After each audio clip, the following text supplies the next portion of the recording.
of proteins and how the proteins fold and conformational dynamics as well as interactions. So before that, I have given the list of readings, right? See that in the folder share. So, proteins are tiny machines, right? They are the machines that dictate the functions of genes, right? Therefore, the proteins has different structures, and the structure actually dictates its function. So, three-dimensional structure of the protein is important for it to dictate its function, to show its function, right? So, there are diverse number of protein structures, right? And those have different functions. So structure always relates to its function. So let's see some examples. Example, this is a DNA binding protein, lambda partial repressor, that binds to DNA, forming sequence-specific contacts to regulate the function of genes. So you see, its structure is important for its function as a DNA binding protein. What you see here is a transport protein, a beta barrel protein. Right? So the protein structure helps forming a pore through the plasma membrane so that the solute can transport through the pore that is made of the protein.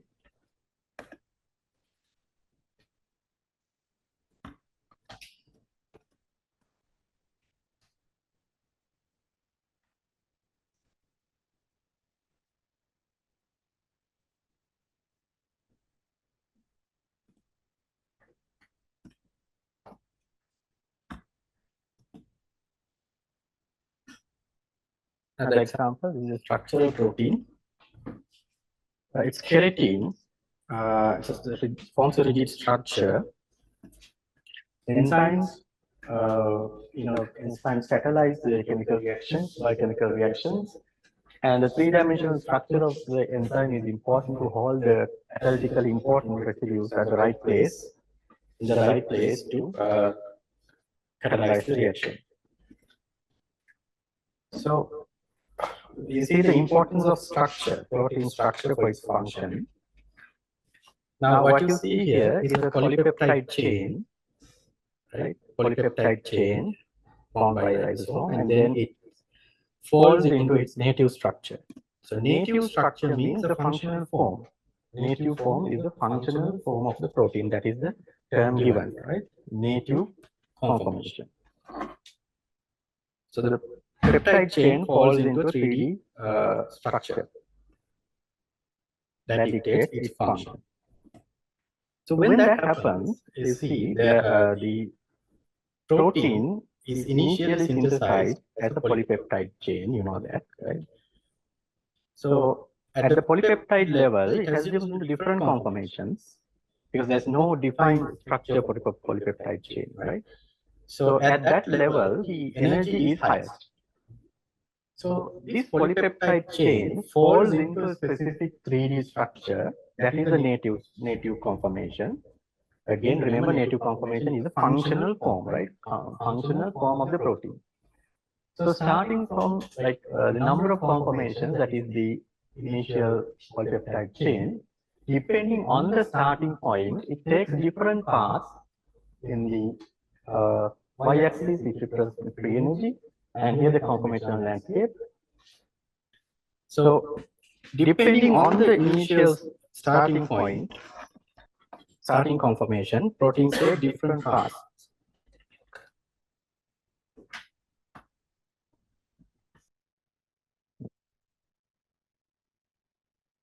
Right, to form its native functional conformation. So this is known as folding funnel. You see the free energy landscape of this folding process looks like a funnel. So that is known as a folding funnel. So if you have any question, you can stop me and ask, right? Don't wait till the end, otherwise you will forget your question. Is this clear now? Right? Okay. So you have seen proteins that still structures, right? Actually, proteins are not still, they are like highly dynamic, right? So these are three folding funnels of a typical protein. The first one depicts a rigid protein. What does that mean? It has a clear, well-like free energy landscape or the conformational landscape. So the initial polypeptide chain falls into a rigid one conformation, right? One protein conformation. That is the native conformation of that, right? So you see in this example here, this is how muscles contract, the actin, filaments, and myosin, how it is work. The actin is not a the proteins are like rigid structures. You see, actin filament doesn't show conformational changes in this case, so it's a rigid structure. So it has one rigid conformation, right? Native conformation. Whereas the second one you see here is a membrane transport protein. The transport protein. It has clearly defined three different conformations, right? If you go back to the previous funnel, right? Depending on the starting position, the starting conformation of the protein, polypeptide chain, it assumes your native conformation, that is the functional form of it, right? Now, this is just one type of protein, that is the rigid protein. So rigid proteins have that kind of a funnel, that kind of one well-defined conformation, right? So the proteins like the transporter proteins, these are membrane transporters. You see, it assumes into three different conformations. So initial stage, the transporter binding site binds to a specific site in the protein, and once it bounds, it undergoes a conformational change, forming occluded conformation. That is the second one, and then the solute is released to the other side of the membrane. That is the other conformation. There are well-defined three conformations for the protein. Understood? There are rigid proteins, there are dynamic proteins. These are known as dynamic proteins. So once folded, it changes between like three different conformations. And there are other proteins that are disordered. So the protein is just a peptide chain. It doesn't assume well-defined conformation or several conformations. Instead, it's kind of a dancing protein, right? It has number of different conformations. There are no well-defined conformations.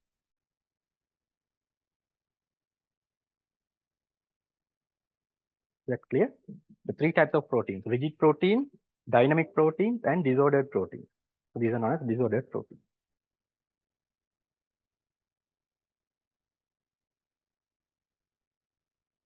The same thing.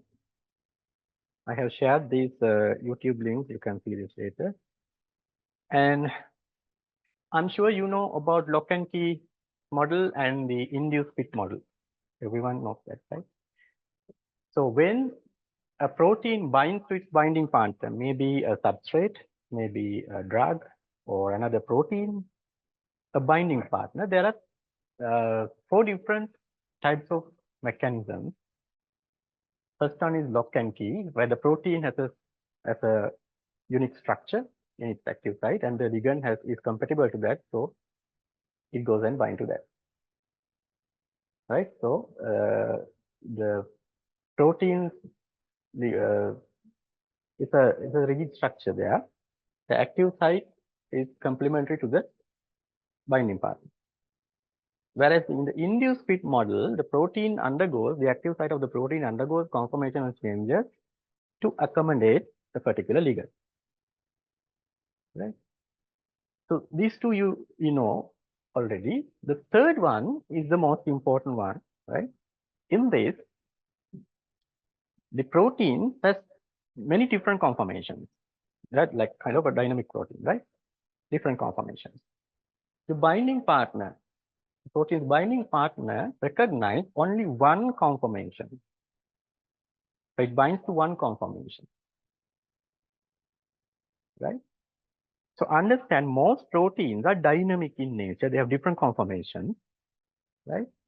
Assume that you are designing a drug molecule against a protein target.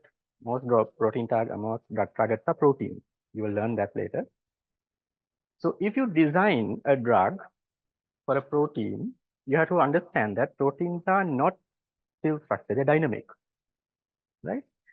And often you download protein structures from protein data bank for drug design work. So protein data bank contains most of the time a still snapshot of the dynamic protein. So usually you don't have access to all these conformations, right? So in that case, it is very important that you simulate. There are programs that we will be learning that biomolecular simulation programs simulate those conformational changes, if any, and sample conformations. There are different conformational sampling techniques, in silico conformational sampling techniques, where you can access all these different types of conformations and basically make a kind of a cluster, like with all the conformations. Okay? That is known as conformational sampling. And the fourth mechanism is mixed effect, where it is a combination of induced fit and the conformational selection. The mixed kind of mechanism. Right? If you want further information, you can read this article. But keep in mind, this is very important in the drug discovery. Proteins are dynamic. So most of the proteins has different conformations. So sampling all the possible conformations before starting your drug discovery work is important, right? Because the PDB, protein data bank, mostly contain only one still snapshot. So you simulate conformational changes through computer approaches and then sample the possible conformations before the actual drug discovery work to improve the accuracy, right? Not the actual accuracy, this the potential hits that you can get is greater when you do that kind of work. So also there are some intrinsically disordered proteins, the proteins that we studied before, these type of dancing proteins. Naturally they are disordered, but when it binds to its binding partner, it undergoes folding. So the protein folds upon binding to its binding partner.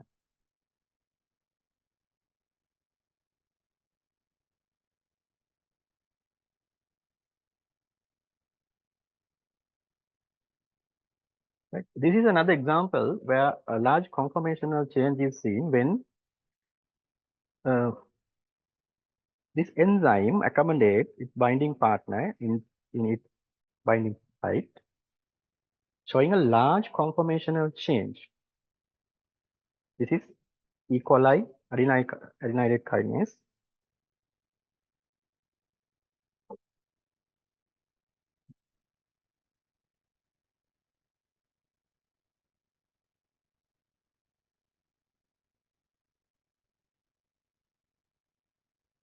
Right, that binds to ATP, that is its substrate. So upon binding to ATP, so bind to ATP, it undergoes large conformational change. You see this flap region here, the yellow colored part, right?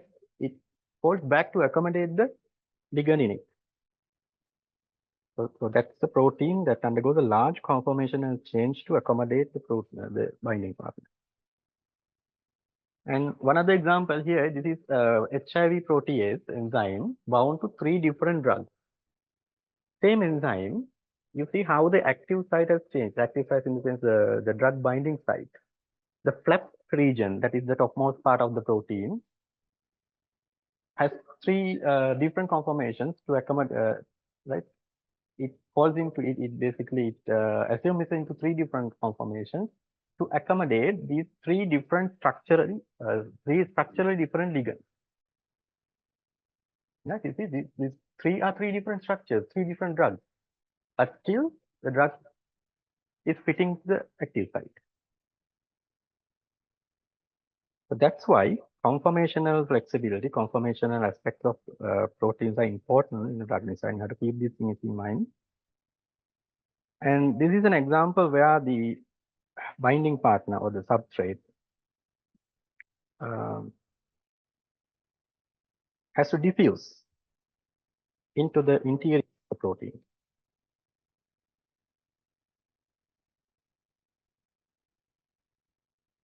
That is bacterial cytochrome P450. You will be learning about cytochromes later.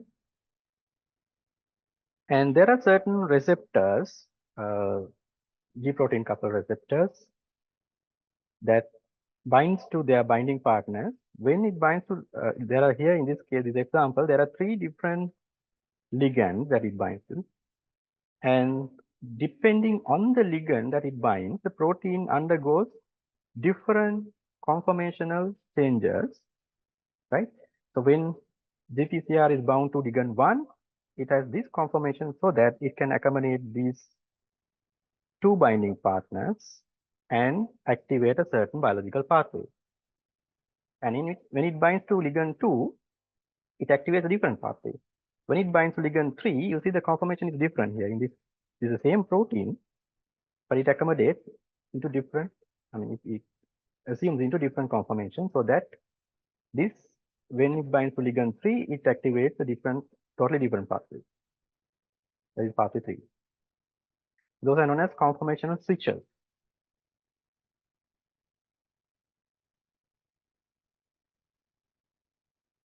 One more example how the protein complexes are formed. So there's a sequential, you see what happens is protein A binds to D so that it forms a binding site, a docking site for the protein C. And upon binding to protein C, it forms a docking site for protein D. Right? All those are because of the conformational changes.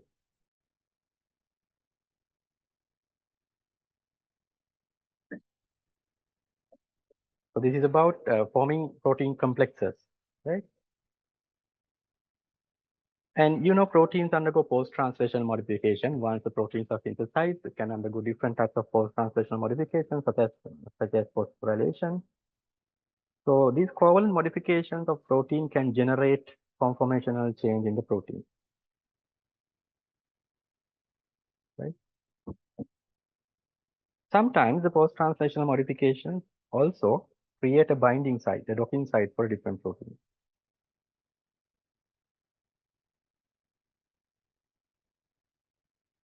This is one example where the two disordered subunits of the C-Mike protein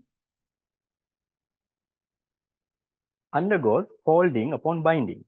Right? When the two partners come together only, it undergoes folding and assumes into this unique structure.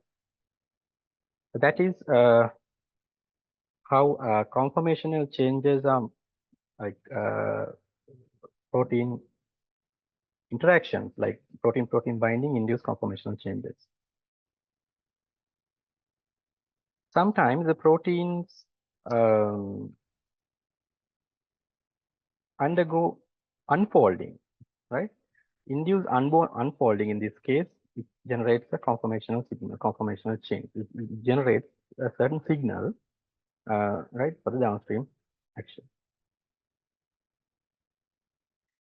So now you see the balance between the conformational flexibility and rigidity is necessary for protein function. Why? Because if the protein is like just a peptide, it has no function. The function is not well defined. So to define its function, it has to have a 3D structure, unique 3D structure. So on the other hand, the proteins undergo unique conformational changes to bring about its function.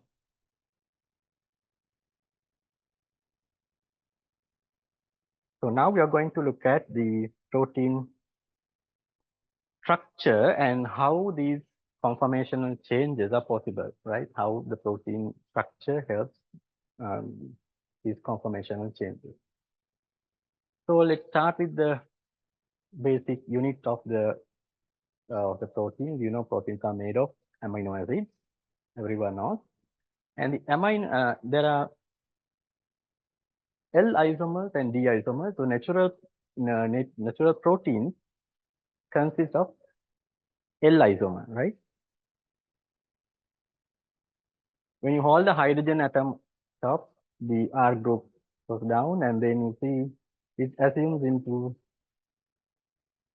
COORNH3H in the clockwise direction. That is known as cone rule.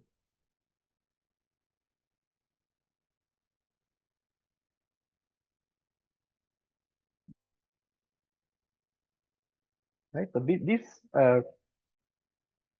two different isomers are possible because of the chiral carbon. You know what are chiral carbon? Chiral carbon has 4 different groups on it. But when it comes to glycine uh,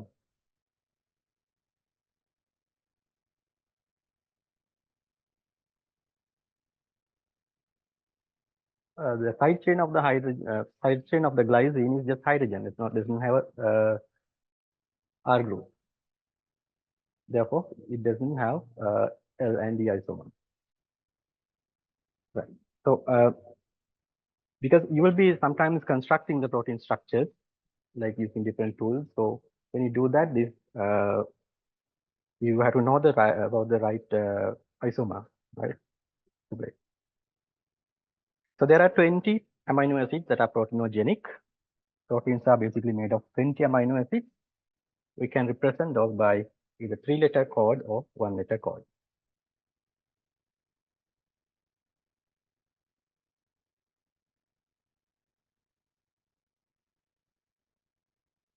So different side chains of these different amino acids, you know, these amino acids carry different side chains. Side chains has different properties. So there are hydrophobic amino acids carrying hydrophobic side chains. And in these examples, you see this proline has a unique structure where the R, the side group, comes back and join with the amino group,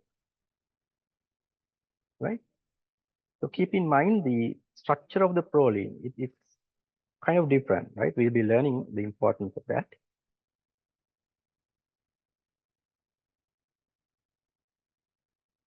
And there are polar amino acids where the side chain is polar, and then charged amino acids where the side chain has a charge at physiological pH. So in these amino acid side chains, the protonation stage or charge actually determined by the surrounding pH, the pH of the surrounding solution. Right. So when the pH value of the surrounding solution is greater than the pKa value of the side chain, you know, the group is predominantly deprotonated. If you have basic A-level chemistry knowledge, you know that, right? So when the solution pH is less than the pKa of the functional group of the side chain, it is then predominantly protonated. That is, COO minus is now existing as COOH, right? Or NH group goes to NH plus or NH2 plus. So the protons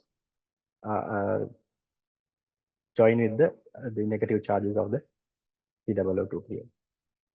And about histidine, this is histidine. Histidine's pKa value, the side chain pKa value is around 6, which is closer to physiological pH. You know, the common biological fluids have a pH of 7.4. Therefore, it can act as a proton acceptor as well as a proton donor. That's why histidines are commonly found in active sites as acid-base catalysts. So these important amino acids. First one, I emphasize this one, the proline, right? Proline has a unique structure where the side chain turns back and joins with the amino group. And the histidine has the side chain pH value, side chain pK value is 6, which is closer to pH 7.4, the physiological pH. Therefore, it can act as a proton acceptor or a donor.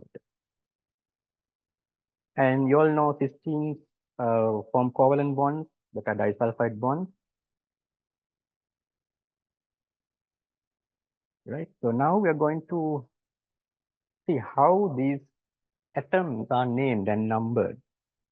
What you see here is an amino acid.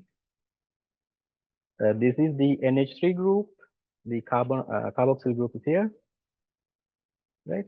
This is side chain. The alpha carbon is the carbon atom that is directly attached to the COOH group. You know that. Right? The alpha carbon is the carbon that is directly attached to carboxyl group. So from that point, that is where the side chain attaches, right? All the other groups, side chain, hydrogen, and the amino group. So starting from this, the alpha carbon, label the carbon atoms as alpha, beta, gamma, etc. Right? So that's the convention of labeling atoms. So when you have branching point in the side chain, this is the amino acid, the alpha carbon, the side chain. When there's a branching point, you have to use number 1 and 2. That is, right? So from one side you use 1, and the other side of the chain you use number 2 with the same letter denoted.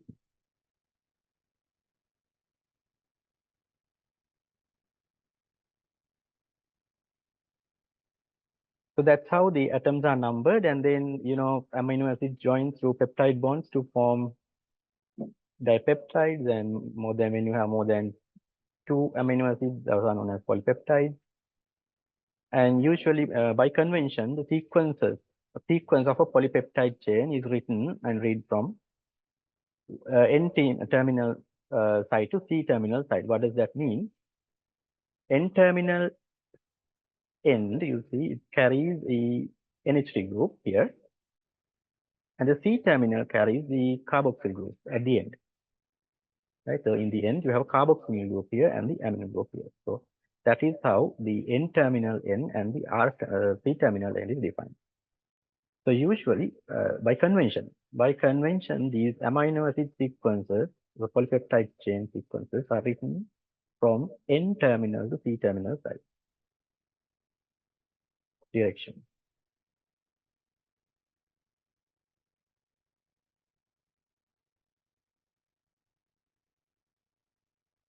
Right. So when you submit a protein sequence to a computer, there are different formats, right? So this one is the common format, commonly used input format of protein, so that the computer can understand, right? It uses 1-letter code and an information line, that is the first line with this greater than mark, and followed by the protein sequence. So the computer can understand, it recognizes the protein sequence and the information line separately.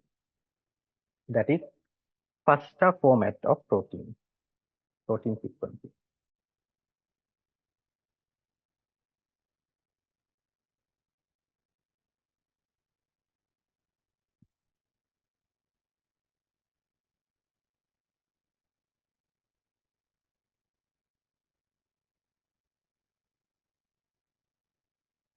So you all know the proteins falls into 3D structure, starting from its primary amino acid chain.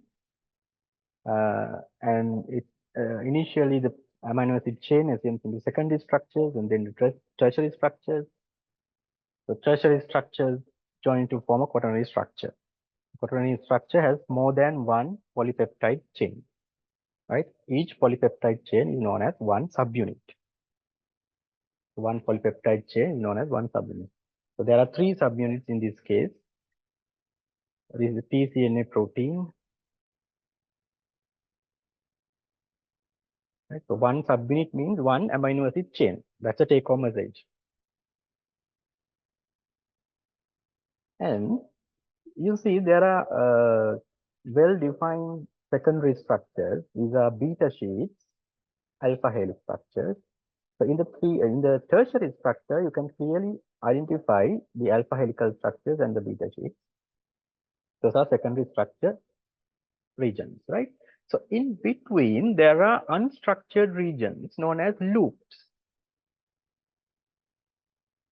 Loops. So the part between the regularly arranged secondary structures are known as loops. Loops does not contain any regular secondary structure. Right? There's a loop clearly seen here. And there are three subunits there. All these subunits are the same. Therefore, it is known as homotrimer. There are three of the same type of tertiary structure. Right?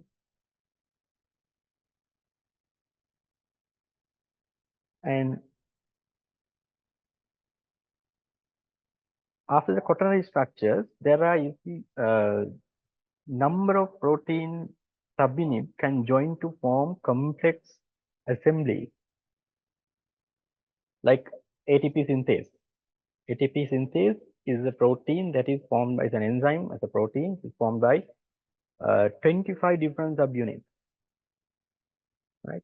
So viruses, for example, T4 Pag virus, it has about 1,500 subunits. These are supramolecular assembly. Right? I'm sure you all know about tertiary quaternary structures. So there are more than that, right? So proteins can assemble into large, complex structures.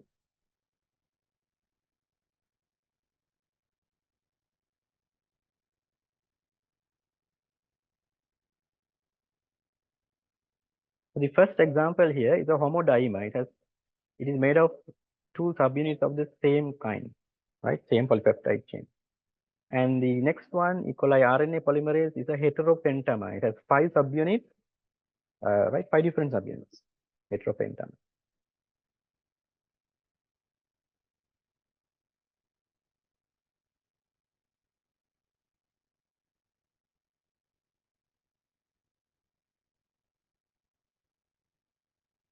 So we'll start with the secondary structures. First one is alpha helix.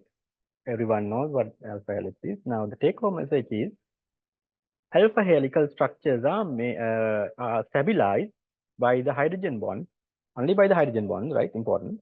Hydrogen bond formed between the carbonyl groups and the amino groups of the main chain.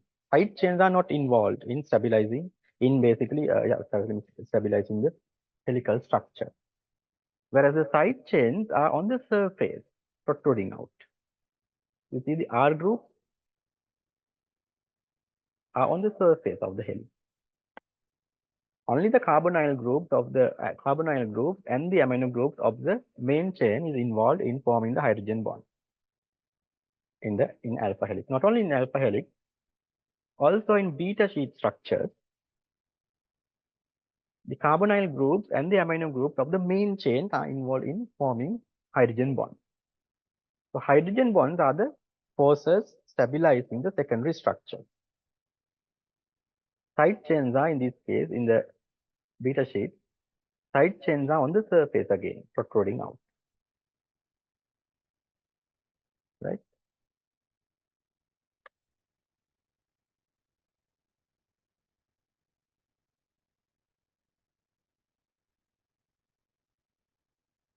So you see how these beta sheets are made.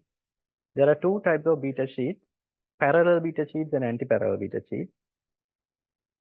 As I told you before, protein sequences are usually written from N-terminal to C-terminal side. So starting from the N-terminal side, you see this arrow direct towards C-terminal end. And the polypeptide chain turns back and form secondary structures again, forming the beta sheet structure. Right.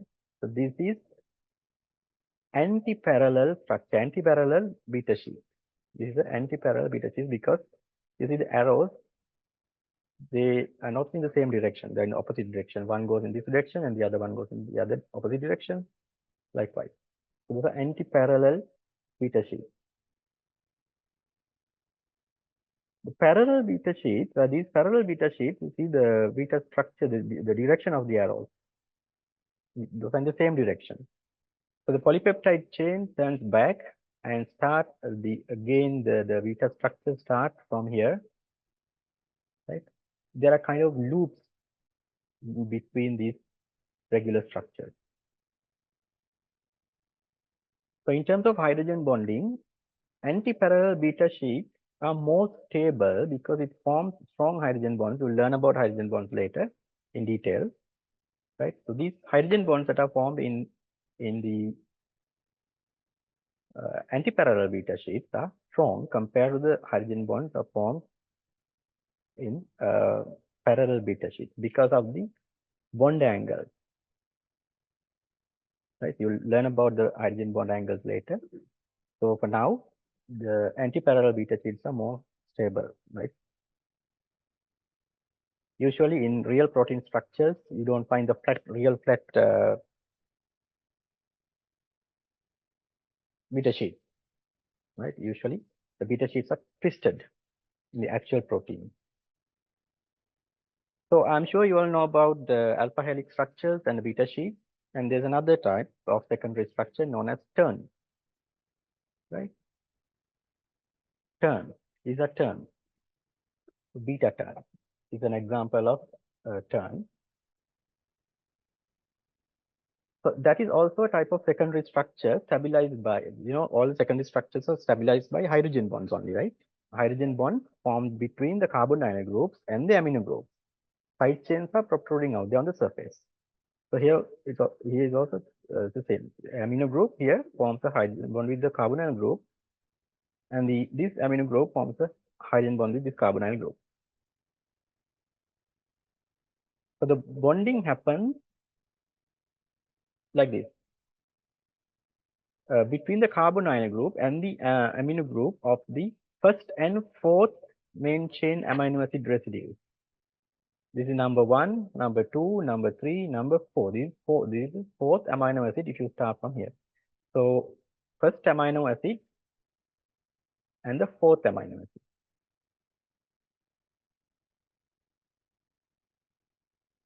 So beta turns are commonly observed in the beta sheet, in between beta sheets, you see here. When a peptide chain turns back to form a beta sheet, it makes a beta hairpin, kind of a hairpin like structure.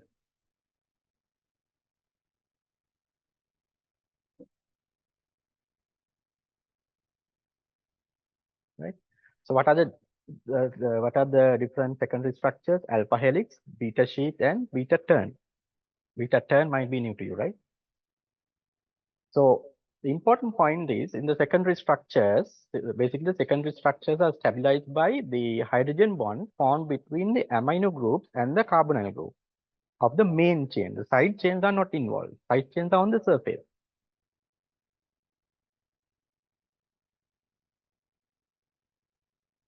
So in these different secondary structure regions, there are certain amino acids that are commonly found in, for example, alpha helices, certain given secondary structure. And there are certain amino acids that are restricted, that are basically not commonly found in certain structure. For example, you see here proline. This is the probability, right? The probability of different amino acids to occur in different secondary structures. I have highlighted here the proline.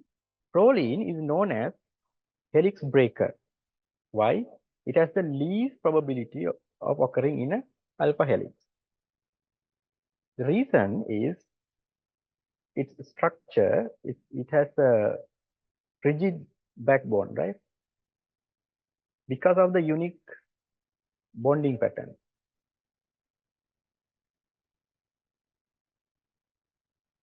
The side chain turns back and joins with the amine group. Therefore, it has restricted bond angles, right? Basically, the body is rigid, unlike the other amino acids. Therefore, prolines are known as helix breakers. Prolines are basically is the least common amino acid found in the alpha helix region.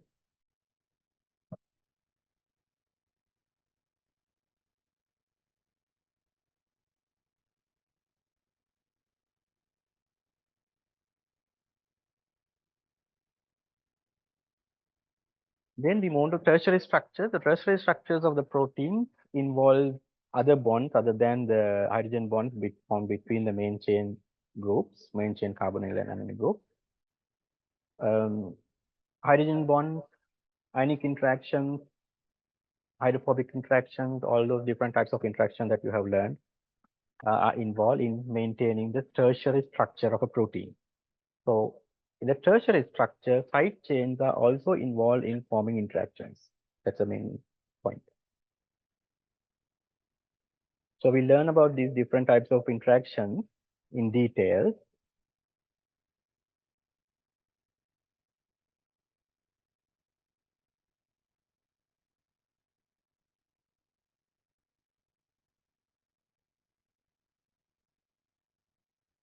What are random coils? Random coils are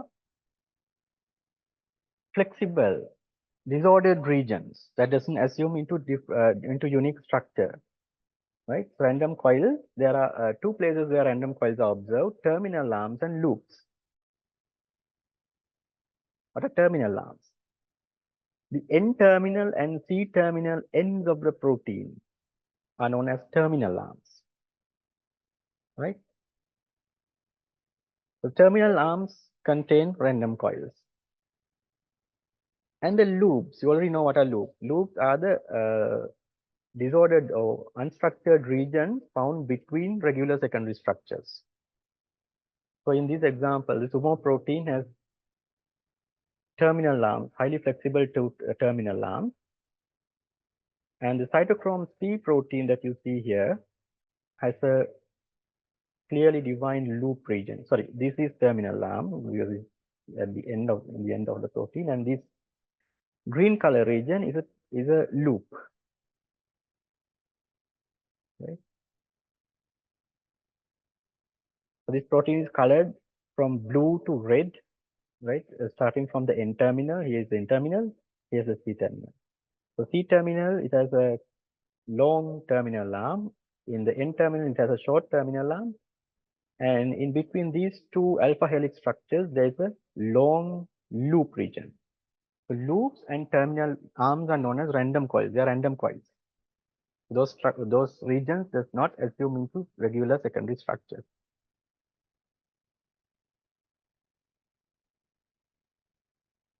Right. In this first example, this is sumo protein, right? It's made of one peptide. Peptide has folded into one unique structure, right? It has globular structure, but the two ends of the polypeptide chain are basically free, right? The N-terminal end and the C-terminal end. These regions does not assume into the regular secondary structure like alpha helical structures or beta shape. So those are known as terminal arms. Terminal arms, right? Terminal arm. And in cytochrome C, you see there is a clear terminal arm in the C-terminal region. This protein, this one is colored from blue to red, starting from the N-terminal end. This is color coded, that's why. This is N-terminal end. And you see the arrow, direction of the arrow. Arrow starts from the N-terminal end and goes towards the C-terminal side. Right. So in the blue N-terminal region, there is a terminal arm which is very short. And here in this C-terminal region, again, there's a long terminal arm. And in between these two, there are two alpha helical structures, right? So in between, you see the green color part, there's a long loop. Right? So these two are known as terminal arms, whereas this one is known as loop. So terminal arms and loops does not does not fall into regular structure, the highly dynamic. Right. So most of the proteins have are modular, which means it has proteins for more than one domain. What are domains? I'll straight away show you an example. This is an enzyme. This is pyruvate kinase. Right? It has clearly defined three domains. One peptide. Entire protein is a one peptide, single subunit protein. Right? But you see, it has folded into three distinct unique structures, right? The green color, sorry, the blue color part, blue color domain, let me say that's the Blom domain, right? The domain, the blue color domain contains the actual catalytic activity. That is the catalytic domain. That's the actual part of the protein that carries the enzyme activity. Whereas the green color segment, green color domain, known as B domain or lead domain, the function of that domain is to help the ligand binding. You see the phase of position of the active site. When the ligand binds to it, when the binding partner binds to that, the lead domain falls down to accommodate the ligand, the binding partner. So the function of the B domain or the lead domain is to help substrate binding. Whereas the function of the kinase domain is the catalysis, the actual catalytic domain. And there's another domain that is C domain. The function of the C domain is to regulate the activity of the kinase domain. That is known as regulatory domain, allosteric domain or regulatory domain or C domain. Right? So what is the function of this protein? This is a kinase. So it phosphorylates that molecule, right? The kinase activity of the protein is now shared, right, with three different domains. Each domain has the function, right? The blue color catalytic domain is the actual enzyme. It has the enzymatic activity, and the green color lead domain, the function of that domain is to help substrate binding. The function of the pink color C domain is to regulate the protein's activity.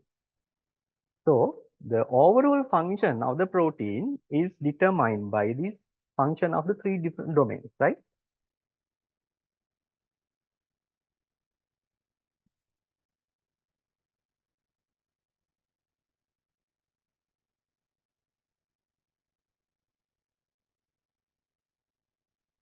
So the term domain is actually not it's sometimes used interchangeably. It's loosely defined, right? Often the domains are independently stable. What does that mean? Independently stable and independently folding. Say, for example, you have a protein that you have to study, the membrane protein. So if it is hard for you to study the entire protein, right, you can clone a part of the protein like a domain, because domains, are independently folding. But there are certain proteins, say for example, membrane proteins are hard to crystallize and therefore hard to study. So there are certain membrane proteins that has a membrane domain and another domain that is outside the membrane. From outside membrane region is a soluble protein. It can be studied, but it can be crystallized. So maybe if you want to study the function of this protein and you are specifically interested about this part that is on the basically the aqueous, the cytosolic or extracellular side of the membrane. If it's a separate domain, you can clearly clone that separate domain, express it, so that it falls into the same protein, same domain structure, and carry out your study on that. So that's the significance of the domains. The domains are independently folding units, independently folding and independent, right?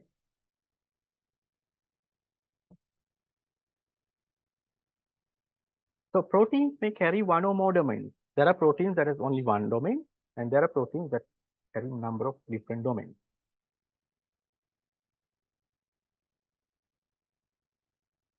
So the combination of functional domains will define the overall function of the protein.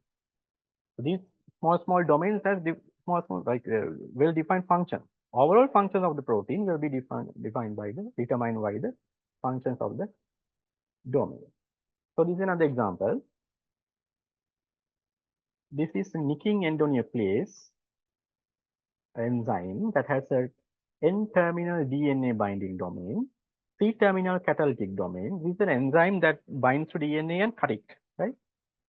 Endonuclease. And in between, there's a linker domain that is shown in green. So the function of the N-terminal bond domain is to bind to DNA, making sequence-specific contact. And the function of the red color domain, the C-terminal domain, is the catalytic activity. It actually cuts, that's the part that actually cuts the DNA. And the function of the linker domain is to hold the N-terminal DNA binding domain and the C-terminal catalytic domain at the right position.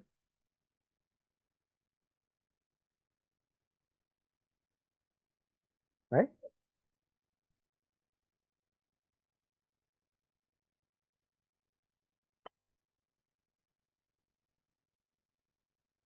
So sometimes you see same functional domain in different proteins. Right? For example, in this protein there's a DNA binding domain, right? So there may be other proteins that has the same domain, right? That is important for DNA binding activity. There are different proteins that bind to DNA.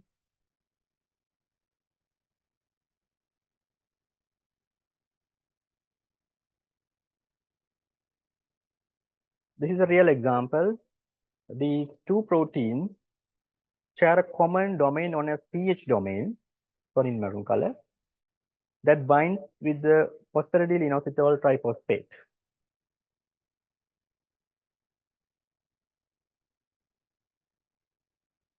Two different proteins. The structure-wise, you see, these two structures are completely different, but it shares the common domain. So the function of this domain is to bind with phosphorylyl inositol triphosphate. Right. So that is part of this. That is part of the function of this protein as well as this protein.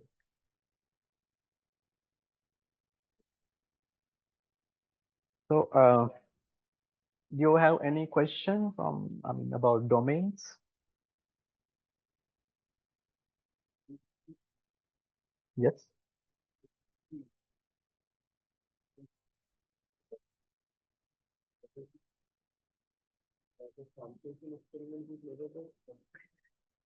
This definition, as I have given within brackets, are loosely defined. Like the definition is not, sometimes, most of the time this is correct, but there are proteins, there are like domain-like regions that are not independently folding. Rarely, but most of the times domains are independently folding. Yeah.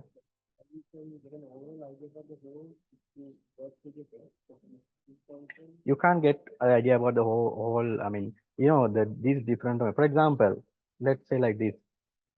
Mm, SARS COVID-19 receptor. What is that? The spike protein.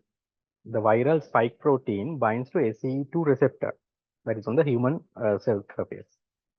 So in that, there is a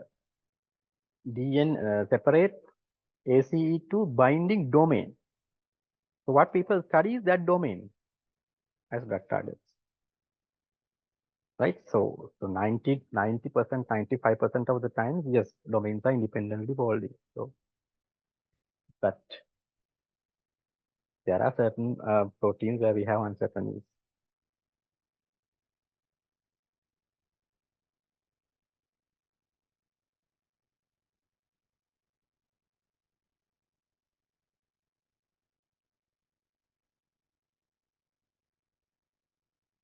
So in that case, in the viral spike protein, the function of the receptor binding domain is to bind with the receptor. So to study about the protein, the spike protein and the receptor interaction, you can use the receptor binding domain. No need of the whole protein. Because the function of the receptor binding domain is to bind with the receptor. That is the part that actually carries that activity.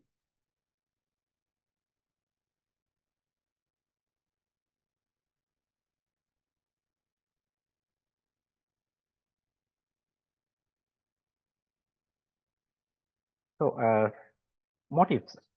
Then we move on to motifs. Motifs, there are two types, structural motifs and sequence motifs. Structural motifs are short 3D structures of the protein that may serve, sometimes may not, right?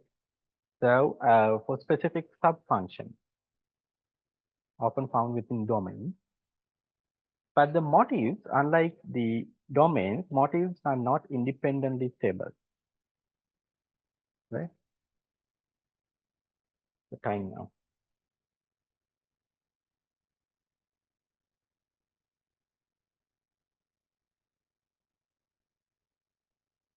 So the different protein domains can be represented different ways. Right? So different domains and functionally important sites.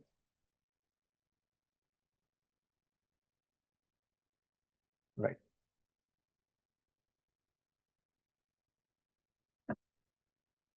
So then we are going to look at the peptide bond and the importance of the, like how the proteins bring out proteins undergo conformational changes, right, without breaking their covalent bond.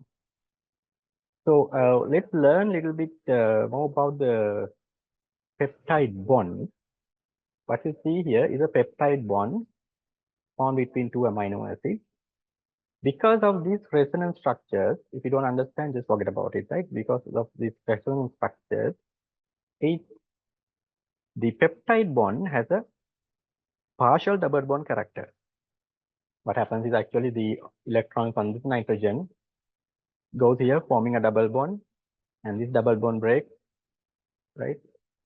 So the actual structure is a hybrid of this one and this one, the resonance hybrid, aerial chemistry, right?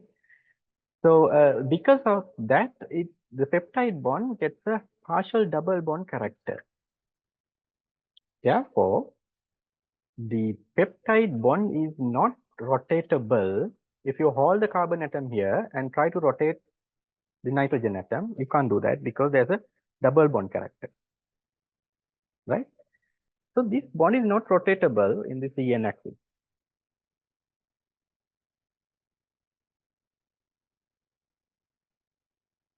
So that makes the peptide bond a rigid structure, right? This is a carbonyl group of one amino acid. This is the amino group of the other amino acid, the peptide bond, and you see the peptide bond is a planar and rigid. It's a flat structure. Oxygen atom, carbon atom, nitrogen atom, and the hydrogen atom all are on the same plane. Right? It's a flat rigid unit. Whereas these two bonds formed between the nitrogen and the C alpha atoms, as well as the carbonyl atom and the carbonyl carbon and the C alpha atom, is rotatable. But it's a single bond, right? It's a single bond. So that gives you this kind of flat peptide bond plane in one peptide here, one the peptide bond, and this is another peptide bond. So these two bonds are rotatable, as I told you before, right? Creating two types of angles known as pi angles and chi angles. So what you see here is the C alpha atom of one amino acid, right? C alpha atom, the side chain group, the hydrogen, and it connects to the protein backbone to these two bonds. So if you take one C alpha atom, which is one amino acid, one C alpha atom of a selected amino acid, you can clearly define pi angle and a chi angle. See, when you rotate these bonds, it creates, right, a chi angle. This rotation creates a pi angle, right? Clear? Now, if I go back to the energy diagram, this is a simple example using a simple organic molecule. This molecule, you see this bond that I have shown here is pretty rotatable, it's a single bond. And there's a CH group in each of these two carbon. So there's CH3 group, which is bulky compared to hydrogen. You know, these are electron groups, right? CH3 group is electron group. So when you rotate these bonds about its axis, your molecule can arrange, if you look through this bond axis, this conformation where the CH3 group, sorry, I'll start with this conformation, the CH3 group and both the one CH3 group in this side and the other CH3 group is opposite, directly opposite side. That is known as trans conformation, right? Trans conformation. Gauss conformation is when the two CH3 groups are close by.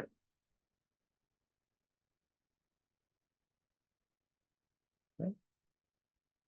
So energetically, the trans conformation has the least energy, energetically more stable. Because of the repulsions, these CH3 groups repel each other, right? Because those are electron groups. Whereas the gauge conformation has little bit high energy compared to the trans conformation. So when the two CH3 groups comes close to each other, then it creates the highest energy in the system, right? So the most stable conformation is this one, trans conformation, and gauge conformations are also stable to a certain extent, energetically, I mean, it's low energy. So same thing applies here.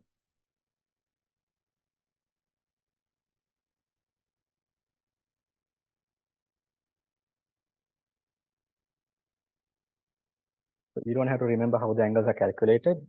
Right? I'll explain that later. So see what happens when the bonds rotate. The certain pi angles, pi chi combinations are allowed, and certain pi chi combinations are not allowed. Why? Because you see here in this example here, both pi and chi angles are 0. When that happens, these two atoms clash, the oxygens and the amino group hydrogen here. So that is not allowed. You can't see those combinations like pi 0, chi 0, as well as these combination 180 and 0. Those are disallowed because of the clashes, steric clashes.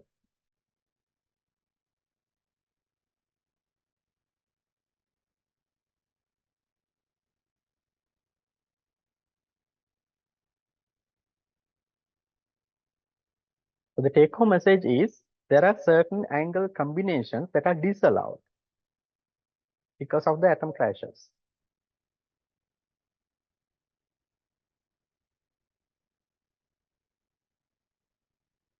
right? So we are talking about the protein backbone here, right? Backbone. Therefore, is protein backbone.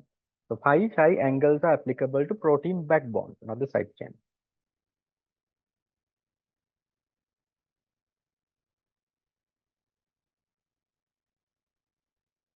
So this is a plot formed, created by analyzing the phi psi angles of large number of proteins, 100,000 data points generated from the protein data bank structures, right?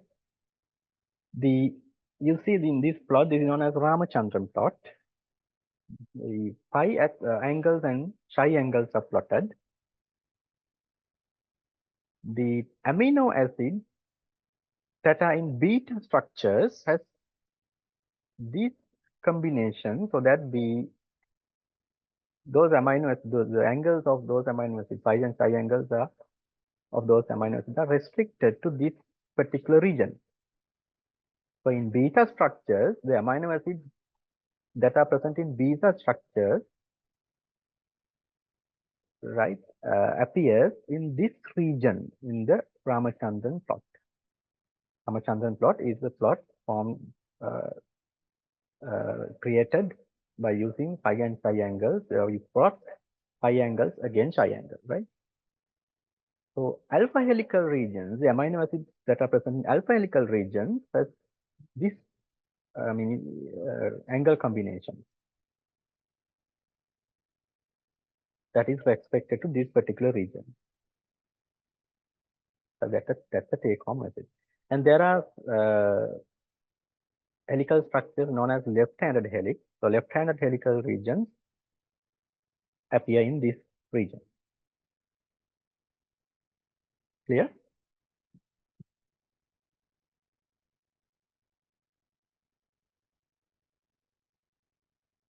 So in the plot, usually you can define the most favorable region and additionally allowed region. You see, most of the amino acids are in the most favored region and the additionally allowed region.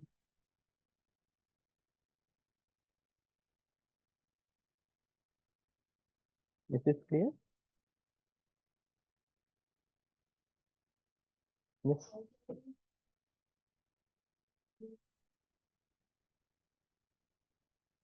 In real proteins, you can calculate. There are computer programs, when you upload the protein structure to that kind of program, then it will automatically generate this kind of plots.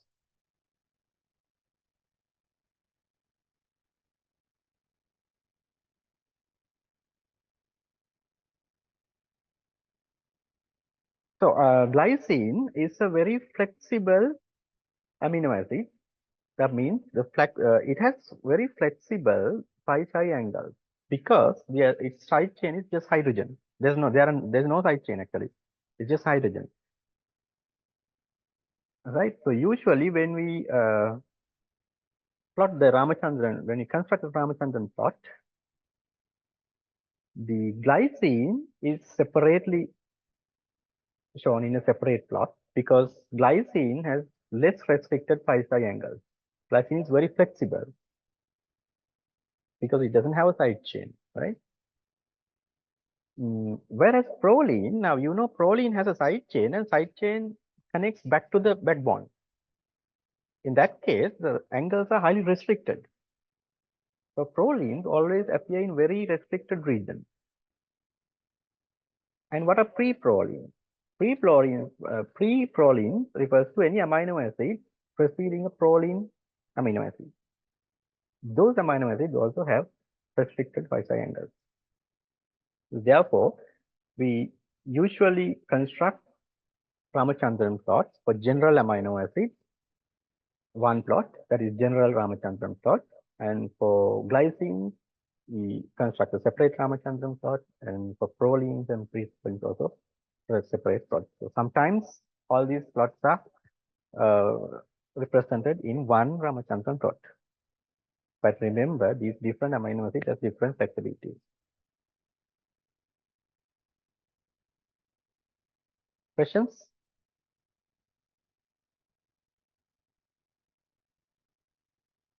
No question, clear. Okay, now we have to move fast. Almost 3 o'clock.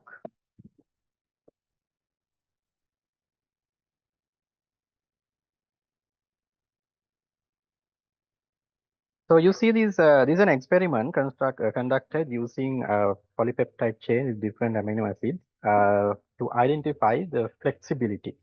So glycine is the most flexible amino acid in terms of pi psi angles, and proline obvious is the most rigid amino acid. So in between there's a sequence.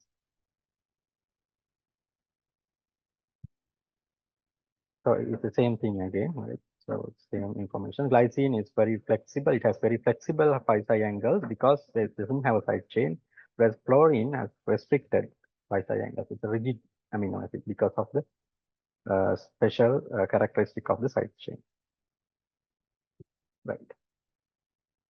So now we move on to the side chain angles. Similar to the backbone pi psi angles, we can talk about the dihedral angles. I forgot to tell you that these pi psi angles are known as dihedral angles or torsional angles, right? So if you take the side chain angles are given by chi, right? Chi angles, chi 1, chi 2, chi 3, likewise. So remember these examples, right? When you rotate this bond, right, these kind of arrangements appear, right? So similar to that, in a side chain,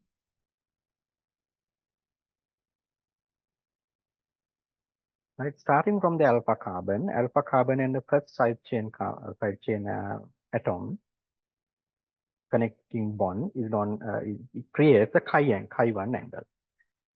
The second one chi 2, chi 3, likewise it goes on, right? So how exactly these angles are calculated, you don't have to know. So take home message, the backbone, protein backbone carries pi psi angles. That's how, I mean, basically that determines how the arrangement, basically the arrangement of pi and psi angles determine the conformation of the protein. I will come back to that later.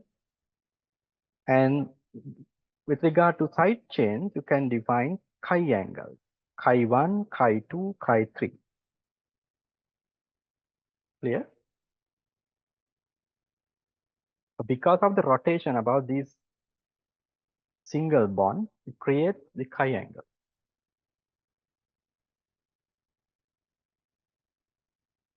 So analysis of experimental structures indicate only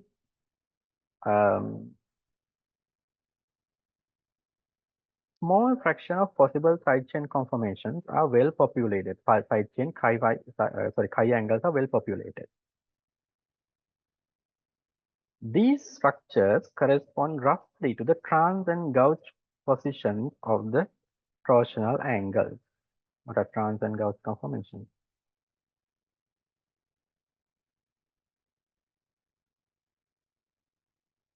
Trans conformation, gauge conformation.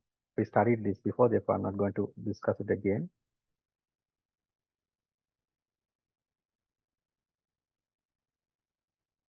So therefore, scientists use backbone dependent rotamer libraries.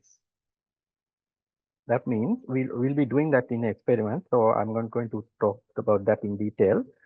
There are rotamer libraries, and Nirmal will demonstrate that you can use to replace side chains. For example, if you are dealing with a certain protein structure and it is incomplete, it doesn't have a side chain, say for example, you can replace that side chain. You can construct that side chain by using backbone dependent rotamer library. So you will see that during the chimera session. So I'm not going to talk about that in detail. These you can do leisurely. Right. Now you saw how proteins undergo conformational changes. So what determines a conformation. Forget about side chains. Let me talk about the main chain, the backbone of a protein. Right? The backbone of a protein, the peptide bond is rigid. Right? If I go back to this slide.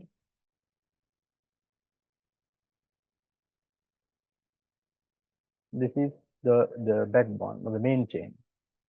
Right? So assume, not actually assume, this is one amino acid, right? Alpha carbon is shown here. So this joins with another amino acid through the peptide bond. It connects another amino acid. Likewise, it goes on. So the path of this main chain or the backbone, in the three-dimensional space, is now determined by what? Two angles, phi angle and the psi angle, right? So if you know the phi angle and the psi angle of each and every amino acid, now this amino acid is alpha carbon, right? Starting from the alpha carbon, this side it has a psi angle, this is phi angle, right? So each amino acid has a psi angle and a phi angle. So if you know these angles of each and every amino acid, which means you know the path of that backbone in the three-dimensional space, right? So when you know the high angle, sorry, the psi angles and phi angles of each and every amino acid in a protein, you know its three-dimensional structure, right? In the three-dimensional space. Got it? So these angles, these can rotate, right? Certain combinations are restricted, that's true, but there's a certain flexibility. That's how the proteins achieve their conformational changes. These bonds rotate. So during conformational changes, protein does not break its covalent bond. Instead, it rotates. The bonds rotate, right? These angles rotate to bring about conformational changes. Right. So if you know the backbone phi psi angles, the take-home message is you know the 3D structure of the protein in that given conformation. So depending on different angles, it can achieve different conformations.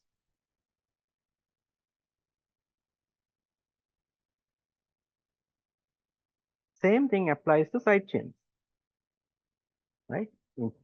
So side chains, we define chi angles. When you know each and every chi angle of an amino acid side chain, then you know the position of each atom in the three-dimensional space, which means you know the structure of that side chain. Like this. The position of atoms in the side chain is determined by these angles.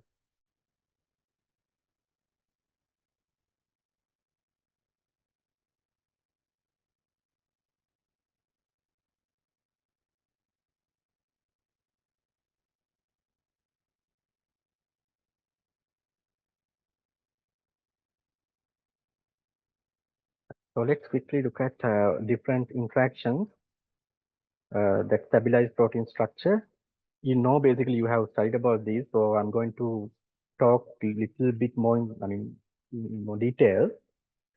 So hydrophobic effect is basically, I have shared some videos, right? YouTube videos. You can read this later since the time, because of the time restrictions, I'll straight away go to the hydrophobic effect at this one. So you know, as you all have done advanced level chemistry, you know what is entropy and enthalpy, right? Everyone knows about entropy and enthalpy, I guess. Right. So you know what entropy? Entropy measures the disorder, right? So you know all the processes, right, everything happens in the universe to increase the overall the entropy, right? In the direction of increasing entropy. So let's keep the chemistry part aside. So what happens here during the, you must have learned about hydrophobic effect, but this is what actually happens. You see, there are hydrophobic side chains in this polypeptide chain. The water molecules arrange around the hydrophobic side chain so that it can form hydrogen bonds with each other. which means between water molecules.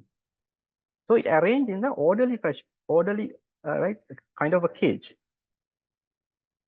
which has less entropy compared to what happens is like when these hydrophobic side chains come together, forming van der Waals interaction, the water molecules are released, thereby increasing the entropy. So there's a huge, significant entropic contribution for the protein folding because of this hydrophobic effect. This is known as hydrophobic effect, right? It's an entropic contribution.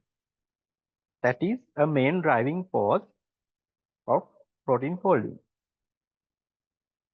I know you are aware about hydrogen bonding, ionic bonding and all, but hydrophobic interactions are also very important for protein folding. That is actually the main driving force that folds the protein, right?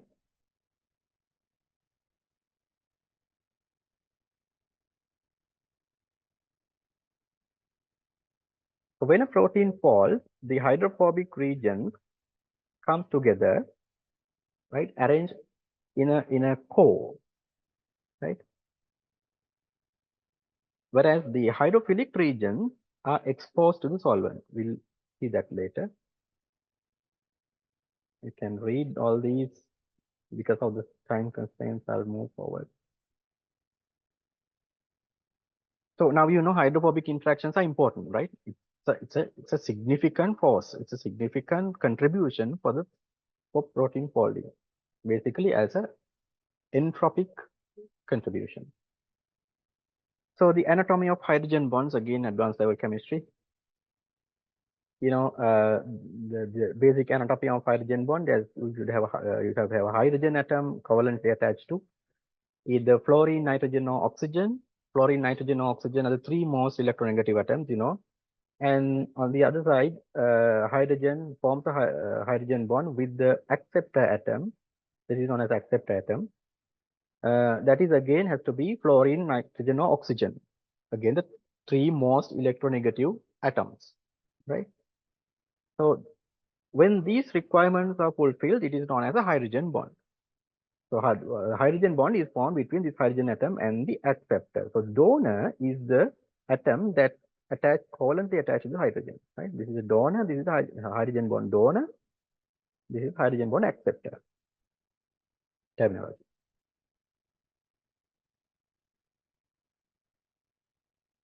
The bond angle and the distance between the donor and acceptors in strong and weak hydrogen bonds.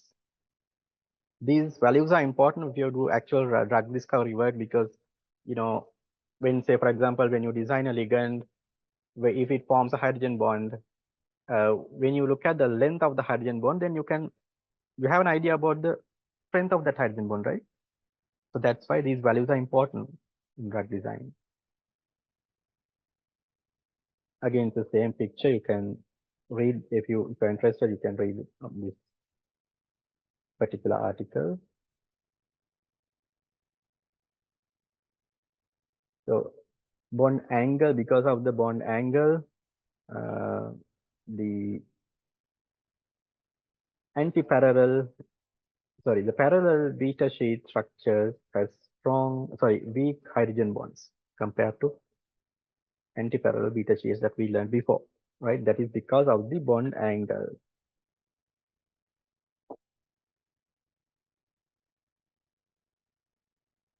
Right, that comes in this region, weak hydrogen bond. Electrostatic interactions. So I'm sure you have learned about electrostatic interactions, but in proteins, the electrostatic interactions are usually combined with the hydrogen bonds as Hull bridge. Right? You see, in this case, this amino acid forms the ionic bond, ionic interaction with the carbonyl group here. Also, it can form a hydrogen bond because there's a hydrogen, right, and oxygen here. So it's a combination of hydrogen bond and a ionic interaction, which is known as Sol bridge. So in proteins, the ionic interactions you find ionic interactions in the form of Soul bridge. So Soul bridge is an ionic interaction. And remember, the most important point, the take-home message about Soul bridges is the strength of the Soul bridge is highly dependent on its environment, unlike hydrogen bonds. Right? So Soul bridge is basically interaction with the attraction force between a negatively charged ion and a positively charged point ion. So it is governed by Coulomb's law. You have learned this before for your advanced level, I'm sure. So the epsilon here is known as dielectric constant.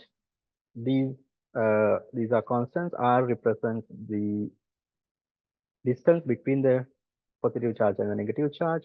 Q1 and Q2 is the quantitatively the charge, basically charge of these negative and the positive ions. So the epsilon is a dielectric constant. So when the dielectric constant is high, what happens to the force? The attraction force. Yes. So the epsilon or the dielectric constant is about 4 in the interior of the hydrophobic pockets, interior of the protein. It is about 10 in the regions of polar side chains and 80 in water. See how the force changes. So when it comes to when the interaction is exposed to water, when it is formed on the surface somewhere, because in protein the surrounding molecules are water, right? Proteins are dissolved in water mostly, unless it's a membrane protein. So that basically the position, the strength of the Soul bridge, strength of the ionic interaction is heavily determined by its environment, basically dielectric constant. Unlike a hydrogen bond, right? Which means a Soul bridge formed inside the core of somewhere in the core of the protein is more strong compared to Soul bridge formed on the surface of a protein.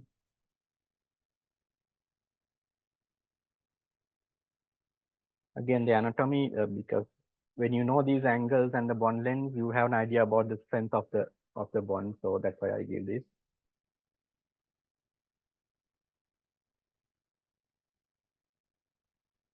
Cation pi interaction.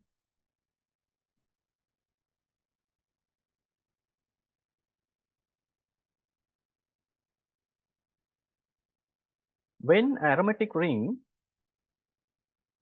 interacts with the positive charge, it is known as cation pi interaction. There are aromatic amino acids such as tyrosine. See, for example, here, this is from an actual protein, lysine, positive charge of the lysine interacting with two tyrosine groups and two tryptophan groups, side chain. So the aromatic ring forms a strong attraction with the positive charge here. This is the exact anatomy for this. This is the optimal length of the cation pi interaction. And there are 5 stacking forces where the aromatic ring, the aromatic electrons interact with each other into aromatic ring structures.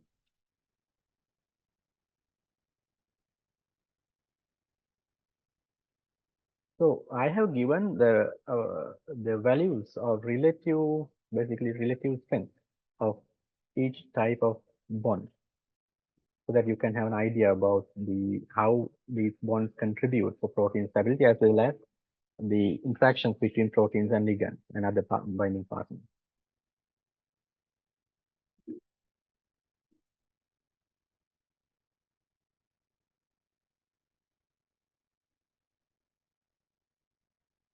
You can read this. This is the same, basically the same thing that we studied before about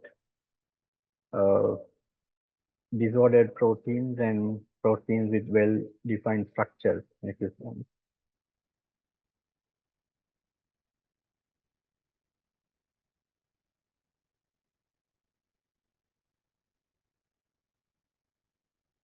There are certain types of proteins, right? Those proteins have different. You see here. we'll do this example. This is metamorphic protein. Metamorphic protein exists like in two like different conformations. Two, not actually conformations, totally different structures. You see, if you compare this structure and this structure, those are totally different, right? But the same sequence, same protein. Two states of the same protein has two different functions. Those are known as metamorphic proteins.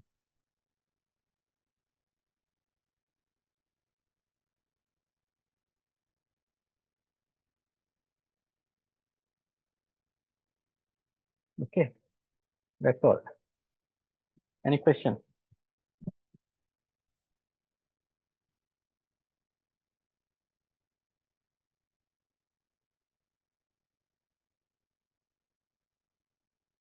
A question? So you all understood everything properly? Tell me if you want me to explain anything again.